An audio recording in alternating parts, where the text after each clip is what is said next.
안녕하세요. 저는 3년이라는 짧은 결혼 생활을 끝내고 돌아온 30대 초반의 여자입니다. 저는 27살에 결혼을 했었는데요.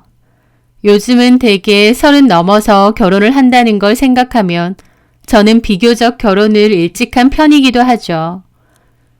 결혼을 선택할 때만 하더라도 남편을 많이 사랑했고 지금보다 더 행복하게 살 수 있을 거란 기대도 많았습니다. 시댁이 꽤 부잣집이다 보니 시집 잘 간다, 상향혼으로 시집 간다라는 소리도 제법 들었던 것 같고요. 저도 사람인데 당연히 돈이 없는 것보다 돈이 많고 여유 있는 게 좋죠. 애정 넘치는 남편과 여유 있는 시댁. 그래서 저도 꽤나 결혼을 잘하는 줄 알았습니다. 하지만 결혼 생활 그 3년은 제 인생에서 가장 암흑기였던 시절이었어요. 만약 다시 돌아갈 수 있다면 다시는 그런 결혼은 하지 않을 것 같습니다. 처음 그 남자를 만났을 땐 자신감 넘치고 남자다운 모습이 좋았습니다. 저와 그 남자는 같은 회사를 다녔는데요. 그 남자가 저보다 2년 정도 먼저 회사에 들어왔다고 했습니다. 그 남자는 신입사원인 저를 유난히 잘 챙겨주었는데 저도 그런 배려와 관심이 고마웠어요. 그렇게 직장 선후배 사이로 잘 지내다가 그 남자가 먼저 저에게 고백을 했고 저도 호감이 있었던지라 그 고백을 받아들이게 되었습니다. 그런데 사귀고 얼마 안 있어서 그 남자가 얘기를 해주었어요. 자기가 이 회사 오너의 아들이라는 사실을 말이죠. 저희 회사는 직원 수 150명의 중소기업이었는데 남자친구가 저희 회사 대표님의 아들이라는 거예요. 그 얘기를 들었을 때 갑자기 거리감이 좀 느껴지기도 했어요. 왜냐면 저희 집은 상대적으로 좀 평범한 편이고 저도 그런 사람이기 때문이었죠. 게다가 회사 사람들에게 남친 어머님에 대한 소문은 간간히 들었습니다. 회사 대표의 사모님이 본처랑 이혼하고 나서 들인 둘째 와이프인데 성격도 장난 아니고 기도 엄청 세다는 소문을 말이죠. 그런 소문을 들었을 땐 그런가 보다 하고 말았는데 그분이 바로 제 남자친구의 어머님이라고 생각하니 너무 놀랍기도 하고 부담스럽기도 하더라고요. 회사 대표님 아들이면서 왜 평사원으로 회사를 다니느냐 했더니 아버지가 회사 기본적인 실무를 알아야 나중에 경영도 잘 할 수 있다며 5년까지는 그렇게 다니라고 했답니다. 저희 회사가 엄청 큰 회사는 아니지만 그래도 웬만한 규모의 중소기업인데 남친이 그런 회사 대표의 아들이라고 하니 저는 연애를 시작하자마자 부담감이 더 컸습니다. 하지만 그 남자는 그런 외부적인 조건은 중요한 게 아니라면서 우리가 서로 마음이 끌렸고 어떤 조건 같은 걸 따진 게 아니지 않느냐 하더라고요. 그러면서 자기는 결혼도 저 같은 여자랑 하고 싶다고 했습니다. 제가 오래전부터 자기가 원했던 이상형 같은 존재라고 하면서요. 남친의 진심이 느껴졌기에 저도 그 남자에게 마음을 열고 잘 만났던 것 같아요. 회사 대표의 아들이라던가 이런 거 보지 않고 그냥 그 사람만 본 채 서로 사랑하고 연애를 했던 것 같습니다. 그렇게 1년 반 정도 만났는데 그 남자는 결혼을 하자고 했습니다. 하지만 남친네 부모님, 특히 어머님은 저를 몹시 반대하시고 마음에 안 들어 하셨어요. 저랑은 연애만 하지 뭐하러 결혼까지 하느냐 그랬다는 것 같더라고요. 남친네 어머님은 훨씬 좋은 조건, 좋은 집안의 여자를 며느리로 맞이하고 싶어 하셨어요. 하지만 남친이 완강하게 저랑 결혼을 하겠다는 뜻을 내세웠습니다. 그 후에 저는 무슨 드라마 같은 상황을 겪기도 했어요. 남친 어머님이 저에게 따라와서 집안의 격이 안 맞지 않느냐고 헤어지라고 종용하신 적도 있고 결국 저도 고민 끝에 남친과 헤어진 적도 있었습니다.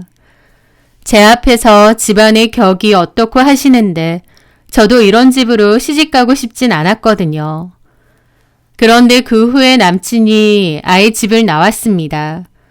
저랑 결혼 안 시켜주면 집에 안 들어갈 거라고 하면서요. 남친도 그때는 저랑 결혼을 하겠다는 필사적인 의지가 있었던 것 같고 그걸 다 지켜본 저는 남친에게 너무 고맙고 미안하고 그랬죠. 내가 뭐라고 저렇게까지 하나 싶고요.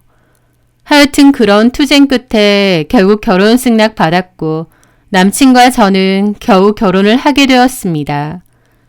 누군가는 저에게 남자 잘 꼬셔서 부잣집 시집 간다고도 했지만 사실 저는 그 남자가 부자든 아니든 그런 게 중요하지는 않았습니다. 그냥 저한테 그 정도로 진심을 보여주는 남자라는 사실이 저에게는 너무 크게 다가왔던 거거든요. 그렇게 결혼을 하기로 했는데 어머님이 저에게 그러시더라고요. 결혼하자마자 아이부터 가지라고요. 허니문 베이비면 더 좋다고요. 어머님은 아들 그리고 아이에 엄청 집착을 하시는 분이었습니다. 그런데 그 이유를 알고 보니 어머님이 아버님의 둘째 와이프잖아요. 그 전에 이혼했던 첫째 와이프가 아이를 못 낳아서 이혼했던 거라더군요. 그 후에 남친 어머님이 제 남친을 임신하면서 둘째 와이프 자리를 꿰찬 거라고 하고요. 본인이 자식으로 인해 사모님 자리를 꿰찬 거다 보니 자식이 몹시 중요하신 분이었습니다. 그래서 저보고도 아이는 많이 낳을수록 좋다면서 또 이왕이면 딸보다는 아들을 낳아달라고 하더라고요. 제가 무슨 아들, 딸 선택하는 것도 아닌데 반드시 아들을 낳으라고 몇 번이나 강조하셨고 저는 결혼을 큰 부담을 짊어지고 시작하게 되었습니다. 그렇게 결혼을 하고 남편과 저는 신혼 때부터 바로 아이를 갖기 위해 노력을 했습니다. 둘 다 나이가 그렇게 많지도 않았기에 금방 아이가 생길 거라고 생각했어요. 그런데 제 예상과 달리 아이는 잘 생기지 않았습니다. 어머님은 전화를 해서 소식 없느냐고 물어보시는 게 매일 반복되는 하루 일과였습니다. 임신에 좋은 음식도 매번 보내시고 하루가 멀다 하고 임신 소식 없느냐 물어보시니 저도 너무 스트레스를 받고 힘들었죠. 초반에는 자연 임신으로도 얼마든지 임신이 될 거라고 생각했는데 그게 쉽지 않자 결국 병원에 가서 검사를 받게 되었습니다. 남편과 저 둘 다 검사를 해봤는데 저보다는 남편에게 문제가 있다고 나왔습니다. 남편의 정자 활동성이 너무 떨어진다는 것이죠. 병원에는 남편더러 살도 좀 빼고 운동도 좀 하고 술이나 담배도 줄이면서 몸 관리를 좀 하라고 했습니다. 남편은 먹는 것을 좋아해서 살이 잘 찌는 편이었는데 운동은 게을리했거든요. 그래서 저랑 처음 만났을 때보다 사귀고 결혼했을 때 무려 8kg가 더 찐 상태였어요. 병원에서는 남편에게 난임의 문제가 있다고 얘기를 했는데 남편은 그 사실을 몹시 기분 나빠하고 자존심 상해하더라고요. 그러면서 그 병원이 돌팔이 아니냐, 제대로 된 곳이 맞느냐 그러는 겁니다. 난임센터 있는 산부인과에서 한 건데 무슨 돌팔인가 싶은데 남편 딴에는 정자질이 떨어진다는 게 몹시 자존심 상했던 것 같더라고요. 게다가 그 사실을 어머님도 아시게 되었는데 어머님도 남편이랑 똑같이 그 병원이 좀 이상한 거 아니냐며 펄쩍 뛰셨습니다. 병원에서는 일단 체중 관리하고 몸 관리하면서 지켜보자고 했으면 남편도 본인 몸이니까 관리하면서 좀 더 자연임신을 기대해봐도 되잖아요. 하지만 그런 노력도 하기 싫은 건지 아니면 남편의 잘못으로 임신이 안 된다는 걸 인정하기 싫은 건지 하여튼 그 결과를 받아들이지 못했습니다. 그러면서 이번에는 어머님이 알아본 한의원에 가보자고 하시더군요. 거기 가서 진료받고 임신에 도움되는 약도 받아오자면서요. 거기서도 검사를 했는데 거기서는 제 문제라고 했습니다. 제가 몸이 너무 약하고 찬데다가 말라서 그렇대요. 몸이 너무 마르면 임신이 잘 안 된다고 하면서요. 어머님은 그제서야 그럴 줄 알았다고, 네가 문제였다고 저를 타박하시더라고요. 병원에서 검사를 받고 수치상으로 남편의 문제라고 했음에도 기어코 어머님이 잘 아는 한의원에 가서 진맥을 하고 나서 제 탓으로 돌리려는 겁니다. 그게 너무 황당하고 어이없었죠. 하지만 일단은 저도 임신이 빨리 되길 원했다 보니 어머님이 하라는 대로 그 한의원에도 다니고 약도 먹고 침도 맞았습니다. 사실 그 과정에서 남편은 노력한 게 없어요. 병원에서 말한 대로 체중 감량을 위해 노력을 하거나 금주, 금연을 노력한 적도 없습니다. 애꿎은 저만 병원 내내 다니고 어머님의 눈총을 받은 거죠. 어머님은 제가 너무 말라서 임신이 안 되는 거라면서 억지로 살도 찌우라고 하셨어요. 저는 평생 마른 몸이었고 조금 많이 먹으면 잘 체하기 때문에 소식을 하는 습관이 있습니다. 그런데 그맘때 어머님은 저만 보면 너무 말랐다. 저렇게 마르니 애도 안 들어선다. 애 안 가지려고 살 빼는 거 아니냐 등등 저를 구박하고 닥달을 하셨어요. 저는 어머님의 등살 때문에 살을 좀 찌워보고자 보조식품도 먹고 음식도 많이 먹고 했는데 오히려 안 먹던 음식을 너무 과하게 먹다 보니 탈이 나고 몸이 아파서 더 살이 빠져버리기도 했습니다. 하여튼 그맘때 저는 임신이라는 말에 노이로제가 걸릴 지경이었어요.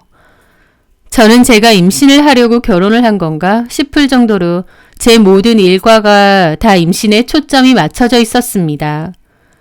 어머님은 하루가 멀다 하고 전화해서는 임신이 안 됐는지 영양제와 한약 챙겨 먹었는지 확인하시고 병원 다니고 몸 관리하고 신혼생활을 제대로 즐기지도 못하고 임신.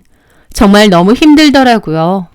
임신이 안 된다는 게 그렇게 괴로운 일이 될 줄도 몰랐고 또 옆에서 임신으로 닥달을 하는 게 이 정도로 스트레스가 되는 줄도 몰랐습니다. 그런데 그런 저를 더 힘들게 하는 건 남편이었죠. 저랑 결혼을 하겠다고 가출까지 불사했던 사람이 제 남편이었잖아요. 그런데 결혼하고 나서는 그때의 그 열정이 조금도 보이지 않았고 사람마저도 달라진 것 같았습니다.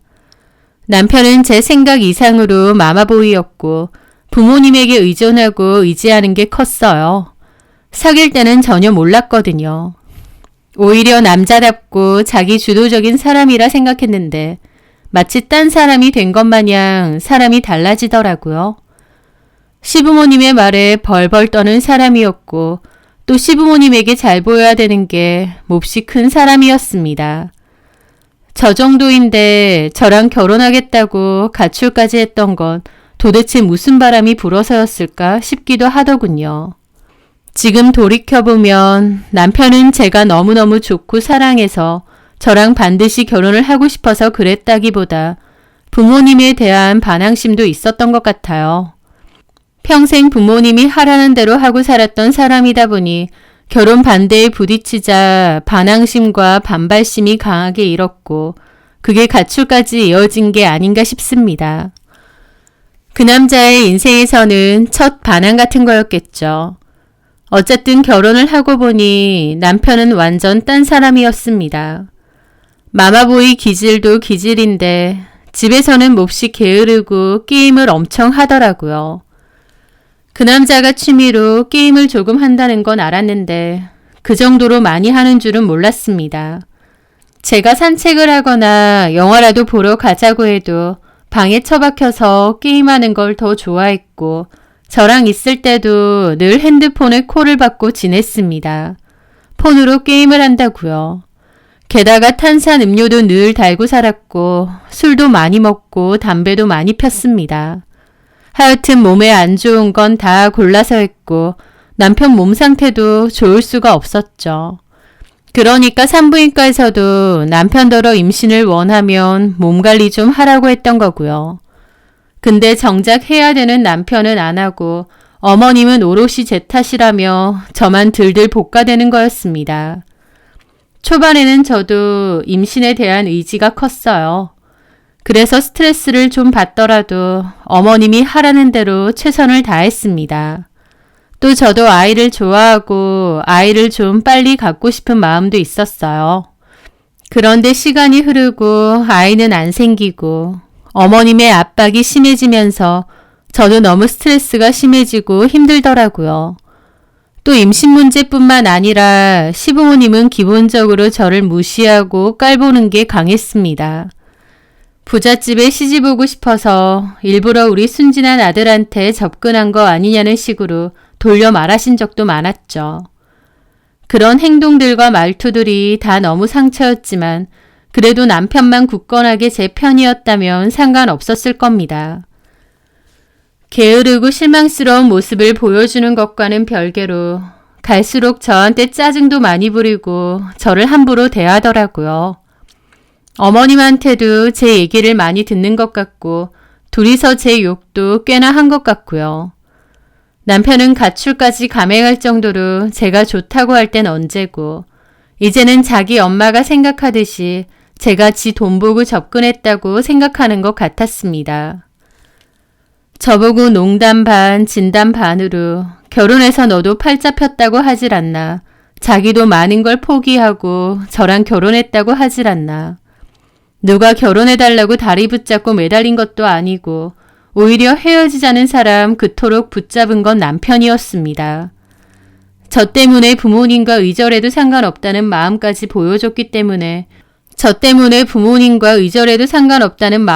보여줬기 때문에 저도 그 마음이 고마워서 남편과 결혼을 결심했던 거고요. 그런데 이제 와서 지네 엄마가 하는 말 똑같이 하면서 저를 작정하고 취집했는데 애 하나도 못 가지는 여자 취급을 하더라고요. 저는 결혼하고 행복하지 않았고 오히려 더 외롭고 힘들고 상처도 많았습니다. 나중에는 임신을 위해 시험관 시술까지 했는데도 실패가 거듭되었어요. 시험관 시술 준비를 한다는 게 그토록 힘든 일인 줄 몰랐습니다. 임신도 안 되고 남편과 어머님의 말 때문에 자존감도 떨어지고 몸도 상하고 우울해지기까지 했죠. 저는 원래 성격이 나름 꼬인데 없이 긍정적인 편이라고 생각했는데 결혼 생활 도중 성격도 상당히 많이 달라졌습니다. 예민해지고 늘 곤두서 있고요. 마지막 시험관 시술도 실패를 하고 나서 병원에서는 제 몸 상태가 너무 안 좋아졌으니 당분간은 좀 쉬어야 된다고 하더라고요. 그래서 좀 쉬려던 참이었다가 시댁에 가게 되었습니다. 어머님은 작정한 듯 저에게 퍼부으시더라고요. 내가 너한테 뭘 바랬어? 그저 아들만 낳아달라. 그거 말고 뭘 바랬느냐고. 그 쉬운 거 하나 못해서 3년 가까이 이러고 있니? 집안 차이 나고 그다지 볼 거 없는 너.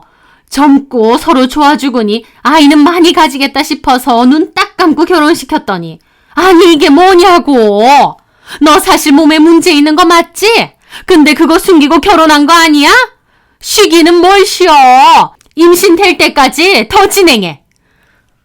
라는데 저도 속에서 뭔가 뚝 하고 끊어지는 기분이 들더라고요. 제가 누르면 애가 툭 나오는 자판기예요? 뭐? 제가 몇 번이나 말씀드려요.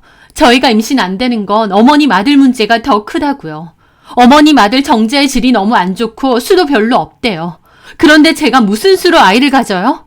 시험관 하는 것도요. 그나마 그 상태 안 좋은 정자 가져다가 그나마 고르고 골라서 하는 거라는데 시험관을 해도 임신이 안 될 정도로 상태가 안 좋다는데 그걸 제가 뭘 어쩌냐고요. 저도 완전 폭발해서 따졌습니다. 여태까지는 어머님이 그런 말을 해도 그냥 입 다물고 가만히 있었어요. 그런데 저도 더 이상은 못 참겠더라고요.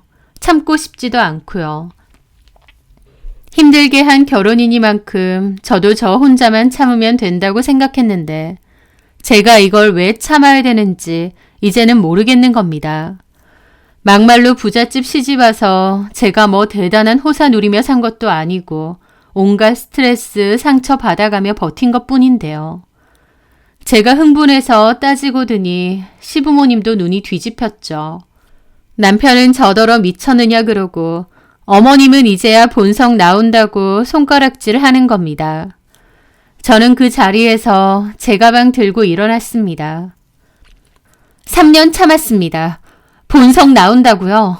3년 참다가 본성 나온 거면 저도 어지간히 참고 참은 거 아닌가요? 이제 저도 안 참겠습니다. 오냐, 참지 마라. 임신도 못하는 거 우리도 싫다. 강호성, 너 얘랑 당장 이혼해라. 그 말에 남편은 대답을 않더라고요. 그랬더니 아버님이 갑자기 남편 머리통을 때리는 겁니다. 대답 안 해? 너 저 물건이랑 이혼하라고 너네 엄마가 말하잖아! 아버님은 어머님처럼 막 대놓고 잔소리를 하지는 않았지만 은근하게 저를 무시하고 투명인간 취급하는 편이었습니다. 사실 어머님만큼이나 아버님에게도 너무 상처 많이 받았죠. 그리고 아무리 그래도 결혼까지 한 30대 아들 머리통을 때리다니 진짜 미친 집구석인가 싶었습니다. 남편은 아버님까지 생 난리를 치니까 알겠다고 저랑 이혼하겠다고 하더라고요. 와이프 앞에서 머리통까지 맞고 아버님 말대로 알겠다고 하는데 진짜 모든 정이 확 식었습니다. 저는 알겠다고 나도 더 이상 같이 살 생각 없다고 말하고 그 자리에서 가방 챙겨 자리를 떠났습니다. 그 이후로 바로 저는 친정으로 갔고 협의 이혼 진행하게 되었어요. 서로 이혼에 합의를 했기 때문에 이혼은 일사천리였습니다. 저는 시댁의 무리한 임신 요구 때문에 이혼을 하는 거기 때문에 그에 따른 위자료 청구 소송은 했어요. 솔직히 그것 때문에 이혼하는 것도 맞고 맨날 자기들 돈 자랑도 했으면서 그 돈 몇천도 주기 싫어서 악착같이 소송에 임하더라고요. 어쨌든 우여곡절 끝에 저한테 유리한 대로 끝이 나서 생각보다 적은 금액이긴 하지만 위자료는 받았습니다. 그렇게 저의 짧은 결혼 생활은 끝이 났어요. 저에게는 상처와 후회만 남긴 결혼 생활이긴 하지만 그래도 끝이 나니 뭔가 해방된 기분도 들고 자유롭기도 했습니다. 이혼녀라는 꼬리표가 생겼고 남는 것도 없는 결혼 생활이긴 하지만 그래도 뭔가 이제 임신 스트레스 없이 편하게 살 수 있겠구나. 그것만으로도 마음이 편하더라고요. 그 후 저는 바로 취업 준비를 했는데요. 길지 않게 회사를 다니다가 그만둔 거다 보니 경력 인정을 받기가 쉽지 않고 일을 구하는 것도 쉽지 않더라고요. 주변에서는 저더러 부잣집 시집가서 편하게 살다가 이제 와서 일하려고 하면 쉽겠느냐고도 했는데 저는 솔직히 그런 거 다 상관없었습니다. 저를 찾아줄 수 있는 곳이기만 하다면 다 상관없다고 생각했죠. 그러다가 한 호텔 사무관리직으로 운 좋게 자리를 얻게 되었습니다. 저는 거기서 열심히 일을 했죠. 그렇게 이혼의 아픔도 딛고 제 생활을 열심히 하던 중 저는 전 남편의 재혼 소식을 듣게 되었습니다. 저랑 서류 정리하고 1년 정도 지났을 텐데 벌써 재혼을 한다더군요. 전 남편이 자기 카톡이니 SNS에 결혼 사진을 올려두었기 때문에 저도 확인하게 된 거고요. 전 남편은 마치 재혼이 아닌 것 마냥 휘황찬란하게 재혼을 준비하더군요. 저는 그 웨딩 사진 속 여자도 보게 되었습니다. 기분이 묘하더라고요. 남편놈과 시댁에 질려서 이혼했고 이혼 후 허심탄회하게 잘 살았습니다. 딱히 전 남편에 대해서 떠올린 적도 없고요. 하지만 그래도 전 남편의 결혼 소식을 듣게 되니 기분이 좋지는 않더라고요. 미련이나 이런 게 아니라 참 그 집은 뭐든지 쉽나 보다 싶어서 씁쓸했다고나 할까요? 그렇게 또 얼마간의 시간이 흘렀을 때였습니다. 저는 업무 때문에 저희 호텔 안에 있는 카페에 가게 되었는데요. 그 카페에서 우연히 낯익은 사람을 보게 되었습니다. 그 사람은 바로 전 시부의 운전기사 겸 일을 봐주는 장비서였어요. 사실 수행비서까지 쓸 정도의 회사 규모나 재력까지는 아니었는데 아버님이나 어머님은 운전기사 겸 수행비서를 고용해서 운전도 맡기고 집안의 잡다한 일도 대신 맡기고 했었거든요. 저랑 결혼하고 나서 뽑은 사람이다 보니 당연히 저도 얼굴을 잘 알고요. 그런데 그 장비서가 마침 지나가는 겁니다. 저는 멀리서 알아봤는데 장비서는 저를 못 알아보고 지나쳤죠. 저는 혹시 전 시부도 여기에 같이 왔나 싶더라고요. 전 시부 수행 비서니까요. 이제 와서 마주치면 껄끄럽기도 하니까 그냥 내 할 일 하고 얼른 나가야겠다 싶었죠. 그런데 가만 보니 장비서는 전 시부를 모시고 온 게 아니라 어떤 여자랑 온 거였습니다. 저는 힐끗 봤는데 호텔 카페에서도 가장 구석진 자리로 가더라고요. 그리고 어떤 여자랑 대화를 했습니다. 장비서의 여자친구인가 싶었고 별 생각 없이 제 일을 하고 있는데 잠시 후 장비서랑 옆에 여자가 자리에서 일어나 팔짱을 끼더니 카운터로 가서 계산을 했습니다. 저는 카운터 근처에서 업무상 체크할 게 있어서 서 있었다 보니 바로 옆에 왔더라고요. 저는 이제 아무 사이 아닌데 아는 체 하기가 껄끄럽기도 하고 장비서도 썩 저를 아는 체 하고 싶진 않을 것 같았습니다. 그래서 그냥 모른 체 하고 있었는데 다행히 장비서도 저를 못 알아보는 것 같더라고요. 그런데 고개를 문득 돌리다가 장비서 옆에 있는 여자를 보고 좀 놀라게 되었습니다. 왜냐면 모자 아래의 그 여자 얼굴이 너무 낯이 익었거든요. 내가 저 여자를 어떻게 알지? 그 생각이 가득했죠. 잠시 후 장비서는 계산을 하고는 그 여자와 다정하게 엘리베이터로 갔어요. 저는 장비서 옆에 있는 여자 얼굴이 왜 낯이 익을까 한참을 생각했습니다. 아무리 생각해봐도 선뜻 생각이 안 나더라고요.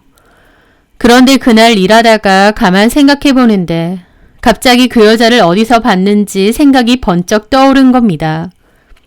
어디서 봤느냐고요? 바로 남편의 웨딩 사진에서였습니다. 보정을 좀 하긴 했어도 특유의 이목구비와 분위기 그리고 볼 쪽에 점이 하나 있었는데 그게 똑같은 겁니다.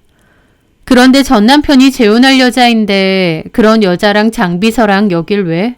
진짜 이상하더라고요. 그리고 한편으론 내가 뭔가 잘못 봤나 싶기도 한데 그런 것 치곤 이목구비가 그렇게 비슷하고 점의 위치까지 같을 순 없잖아요. 저는 진짜 미스테리다 생각했지만 그 후 그냥 잊어버리게 되었습니다. 근데 그 일이 있고 10달 뒤 남편이 카톡에 등남을 했다며 애기랑 애기 엄마 사진을 올린 겁니다. 그걸 보는데 기분이 진짜 이상하더군요. 저랑은 3년 동안 온갖 노력을 다해도 안 생기던 아이가 이 여자랑은 재혼하자마자 바로 생긴 거잖아요. 그 사실을 알게 되니 저도 기분이 멍해지더라고요. 정말로 나에게 문제가 있었나? 그래서 임신이 안 됐던 건가 싶기도 하고요. 그런데 그 여자 얼굴을 보는데 다시금 그 일이 번쩍 떠올랐습니다.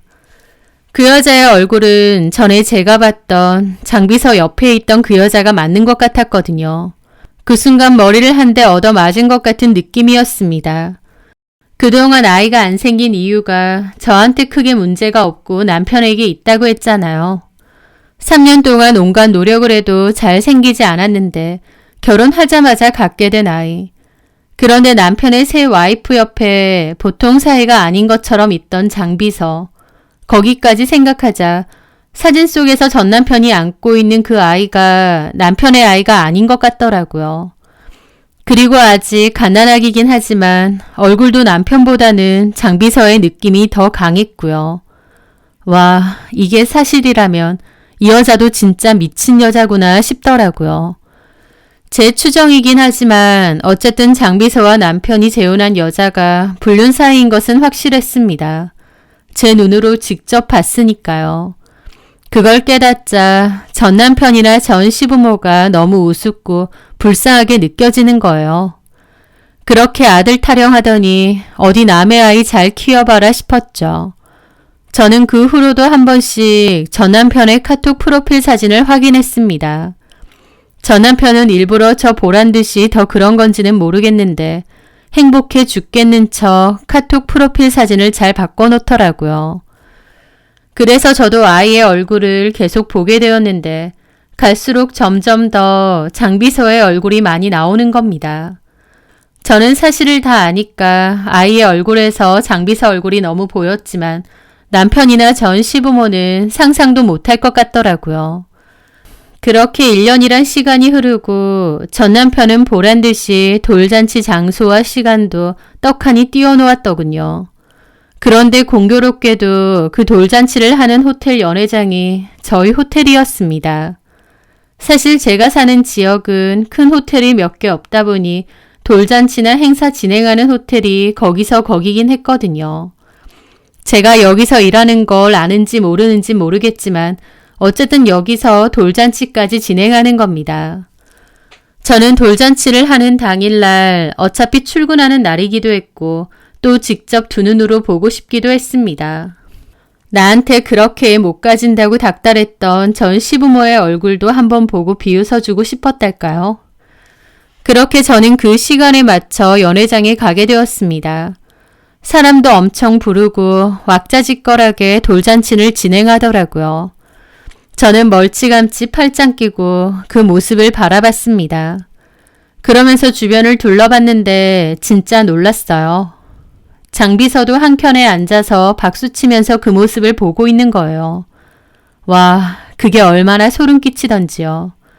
저 여자나 장비서나 진짜 미쳤구나 싶고요. 그렇게 생각하던 찰나에 갑자기 누가 저에게 말을 걸었습니다. 어머, 이게 누구야?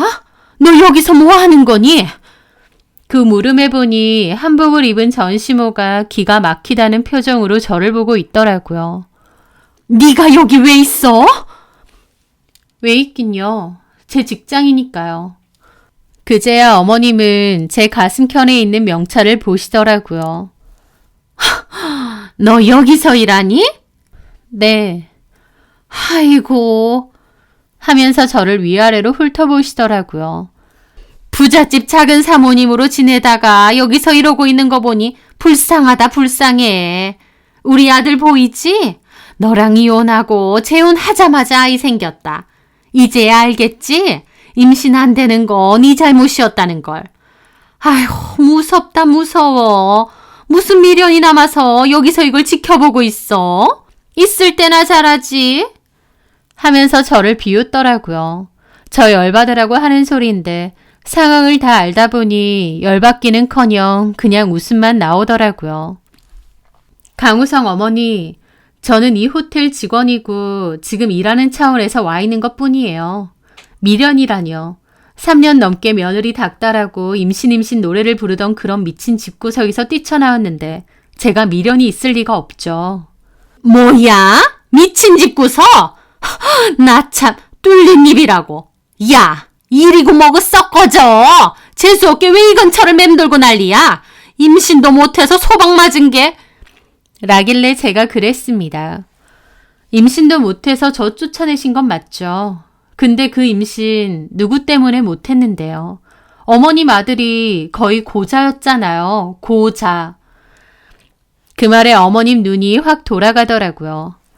이게 미쳤나? 누구더러 고자 소리를 해? 야, 네 눈으로 보고도 모르냐? 고자가 저렇게 해놓고 돌잔치까지 해? 어디서 하자 있는 게 남의 아들더러 고자니 뭐니 개소리를 해? 라더군요. 그래서 제가 그랬습니다. 네, 축하드려요. 손주 돌잔치. 이제 와서 보니까 아이가 정말 아빠를 많이 닮았네요. 눈도 크고 코도 오똑하니 남자답네요. 근데 어머님 아들인 강우성하고는 영 딴판이네요.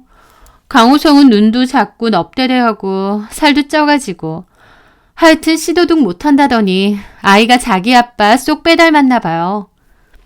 제 말에 전시모 얼굴이 일그러졌습니다. 너 그게 무슨 소리니? 우리 우영이가 자기 아빠랑 닮았다니. 우리 호성이가 우영이 아빠인데 뭔 개뼈다구 같은 소리야? 그래도 한때 가족으로 지냈던 정이 있어서 제가 말씀드릴게요. 손주 이름이 우영이라고요. 그 우영이 친아빠가 정말 어머님 아들이 맞긴 해요. 뭐라고? 야, 너 미쳤니? 실은 제가 10개월 정도 전에 어머님 세며느리 봤거든요. 이 호텔에서. 어떤 남자랑 있던데요. 아, 저기 있네요. 장비서. 장비서랑 어머님 세며느리가 같이 오붓하게 시간 보내던데요. 저는 전 시모에게 폭탄을 터뜨렸습니다. 사실 그날 그냥 지켜보기만 하려고 했는데 전시모가 와서 살살 긁는 소리를 하니 저도 폭발한 거죠. 제 말에 전시모는 어이가 없다는 표정만 짓더라고요. 이게 미쳤나? 어디서 그딴 소리를? 애 얼굴이 강호성이랑은 안 닮고 장비서랑 닮았는데 그런 생각은 안 하셨나 보다. 야, 너 입 안 닥쳐? 그래서 제가 그랬습니다. 아줌마, 나 이제 아줌마랑 아무 사이도 아닌데 어따 대고 야니 입 안 닥치니 그딴 소리예요? 뭐라고? 분명히 말해줄게요. 아줌마 아들 병원에서 임신 어렵다고 했어. 시험관 시술로도 실패한 게 아줌마 아들 몸 상태야. 그런데 결혼하자마자 임신? 아줌마도 뭔가 이상하다 싶지 않아요? 어디 한번 확인해 보세요. 친자검사. 손주랑 아줌마 아들이랑 해보던지 아니면 손주랑 장비서랑 해보던지 어느 쪽이든 친자관계 하나는 나오지 않겠어요? 제 말에 전시모는 입이 떡 벌어지더라고요. 저는 코웃음 치고 그 자리에서 벗어났습니다. 그 일이 있고 다음날 전 남편이 전화가 왔어요. 그딴 소리 짓거렸느냐며 저보고 이혼 당한 거에 앙심 품고 남의 집 망치려고 든다고 소리를 지르더라고요. 그러면서 자기 아들이랑 자기랑 친자 검사해서 그 결과를 저한테 똑똑히 보여줄 거랍니다. 그리고 저한테 그런 헛소리한 대가를 톡톡히 치르래요. 자기들도 가만히 안 있는다고 으름장을 놓으면서요. 어디 그렇게 해보라고 했습니다. 나도 궁금하다고요. 전 남편은 저보고 어디 딱 기다리라고 그랬는데요. 진짜 웃긴 게 그 이후로 한동안 연락이 없었습니다. 친자검사 의뢰에도 요즘은 3, 4일이면 결과 바로 나온다는데 일주일, 2주일이 지나고도 아무런 연락이 없더라고요. 게다가 카톡 프로필 사진에 해놨던 애기 사진도 싹 내리고요. 그것만 봐도 정말 내가 짐작했던 대로 장비서 아들이 맞았구나 싶었습니다. 그리고 한 달 정도 지나서야 전 남편이 밤에 술 먹고 전화가 와서 푸념을 늘어놓는 겁니다. 전 남편 한다는 말이 재혼한 그 여자랑은 집안끼리 아는 사이였다고 했습니다. 그 여자도 짧은 결혼 생활을 하고 이혼을 했던 여자였대요. 집안끼리 서로 알고 그 여자 집도 꽤 부유하다고 하더라고요. 둘 다 이혼을 한 번 했다 보니 집안에서 재혼을 바로 추진을 했고 서로 나쁘지 않은 사이였다고 했습니다. 그런데 결혼하고 나서 바로 아이가 생겼고 전 시부모가 특히 엄청 좋아했대요. 그렇게 아이를 출산했는데 전 남편은 너무 기쁘면서도 한편으론 뭔가 이상한 감이 들긴 했답니다. 겉으로 티는 안 내지만 본능적으로 자기 아이가 아닌 것 같다는 생각을 좀 느낀 것 같기도 했대요. 하지만 그럴 리가 없으니 그냥 애써 그런 기분을 묻고 지냈었답니다. 그런데 제 얘기 듣고 의심이 확신으로 바뀌면서 친자 검사를 했다네요. 저한테는 가만 안 둘 거라느니 어디서 그런 헛소리냐느니 생 난리를 쳤지만 사실은 전 남편도 진작에 뭔가 이상하다는 생각을 했었다는 겁니다. 클수록 아이가 너무 안 닮은 건 둘째치고 그 여자가 평소에도 장비서랑 너무 친해 보이는 것도 있었다면서요. 결국 남편과 아이의 친자 검사 결과 친자가 아니라고 나왔고 집안이 통째로 뒤집어졌답니다. 남편은 장비서랑 아이도 검사를 해보겠다고 했는데 그 전에 그 여자가 아이 데리고 집 나가서 친정으로 갔대요. 그리고 이혼하겠다고 통보했답니다. 아이를 전 남편 애로 속였다가 들키게 되니 도망가고 이혼하겠다고 나온 거죠. 전 시모는 너무 큰 충격을 받아서 안면 마비까지 왔는데 그게 아직도 다 안 풀렸다고 하더군요. 하여튼 그 일로 전 시부모와 그 여자네 친정 부모님하고 개싸움이 났고 이혼 한 해 만에 떠들썩했대요. 지금 이혼 소송 시작했다고 하더군요. 그 과정에서 그 여자가 전 남편에게 그랬답니다. 부모님이 억지로 재혼하라고 해서 한 거지. 너 같은 남자는 매력도 없고 더 같이 살고 싶지도 않았다고. 장비서가 훨씬 남자답고 매력있다며 퍼부었답니다.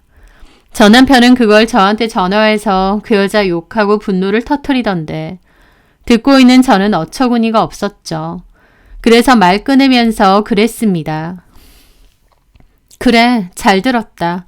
나도 궁금했는데 네가 알아서 얘기해주니 궁금증 이제 잘 풀렸네. 영재야, 나 너무 비참하고 힘들다. 제대로 농락당했어. 내 새끼도 아닌데 1년을 내 새끼로 키웠다니. 이게 말이 되니? 그래서 제가 그랬습니다.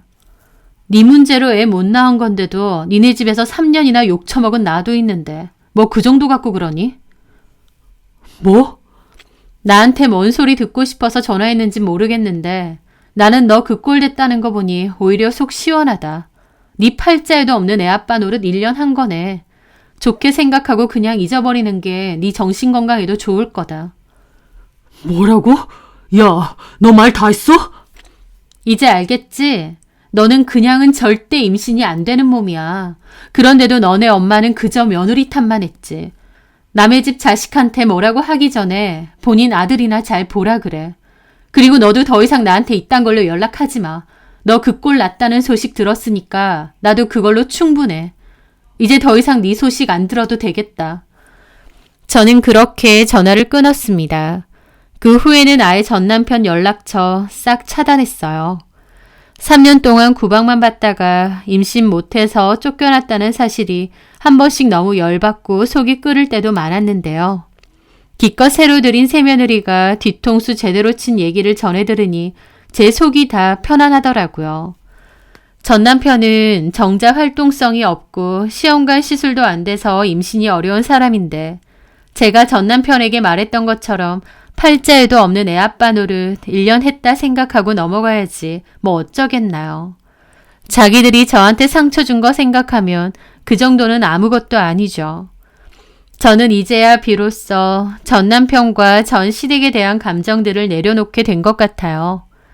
저는 더 이상 전 남편 카톡이나 SNS를 확인하지 않습니다. 이제 궁금하지도 않거든요. 상처뿐인 짧은 결혼 생활과 이혼의 아픔은 있었지만 그런 상처를 발판 삼아 더 씩씩하게 잘 살아가려 합니다. 제 사연 들어주셔서 감사합니다.